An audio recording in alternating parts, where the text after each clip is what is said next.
the names will soon be submitted to INEC. I've had people who say here that Atiku and the PDP will be afraid of Bola Tinubu.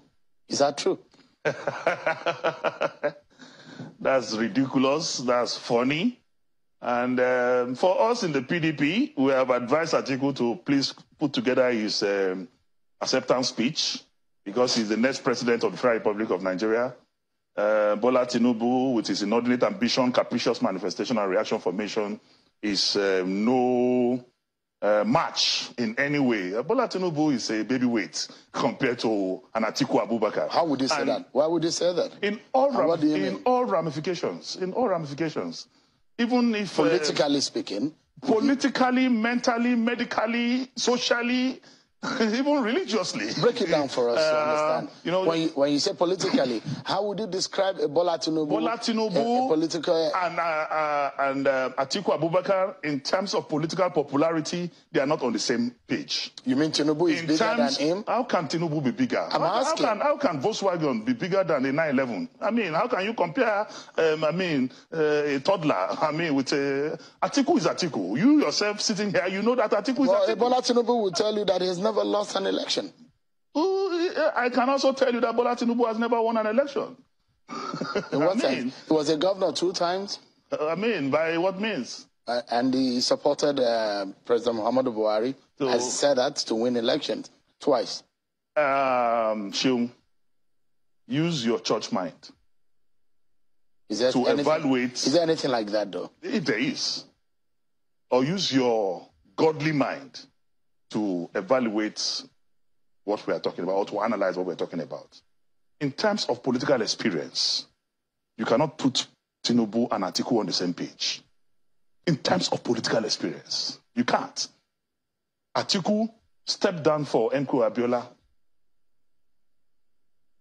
19 no calendar.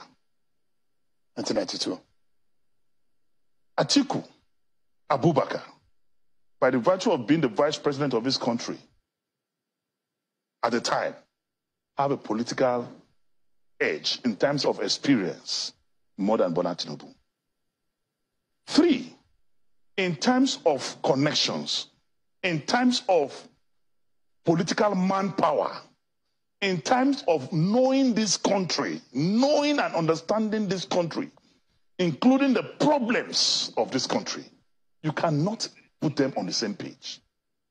And in terms of even vying for that position, a road you have passed through once, twice, thrice, a man who is trying to take that route for the first time cannot begin to drag muzzles with you. So you are thinking Atiku might beat Tinubu at the time? Not that Atiku might beat Tinubu. Go and write it down, and write it please clearly in capital letters. By 12 o'clock, by the grace of God, the election is over. We are celebrating that Tinubu is the candidate of APC. I've had the same people, I have APC people who have said on that same chair that even before noon, that Tinubu will have beaten Atiku Abubakar. It is not possible that a sound, intellectually mobile, physically fit Atiku. Can't you say same of Bola Tinubu? If I give you the Bible, can you say same of him? I'm asking a question. I'm asking you as a journalist. No. If I give you the Bible, can you say what I have, the adjective I've used in qualifying my presidential candidate now? You are Sheung. No, you're the one. Okibaloye. I give you the Bible, and maybe we're anointing oil and a mantle on your left hand. Can you say that Bola Ahmed Tinubu is physically, mentally capable to be president of the Federal Republic of Nigeria? And you covered the ICC convention, didn't you? Senator, you are the one making comparison, and I'm asking, you've described your candidate with some adjective, and I'm saying, can't you say same about Bola Tinubu? Atiku was playing football. I will send you the video some 3-4 days ago. Ask the candidate of the APC to go and do same. Is it a sports competition? You have to be mentally and physically fit to be the president of the Federal Republic of Nigeria. It's a constitutional requirement. You cannot have. It's not possible for you to have an incapacitated president. It's not possible for you to have a president that will visit, just like this president is visiting London every now and then for medical trip. Do you think Nigerians want to go back to that? We want to go from say Baba to say Kaka. Meanwhile, Kaka means grandfather, Baba means father. You want to move from father to grandfather? Is that what you want? Is that what you wish for Nigeria as a journalist? Senator Dino Melaye, we'll take a break, and when we come back, we'll talk more.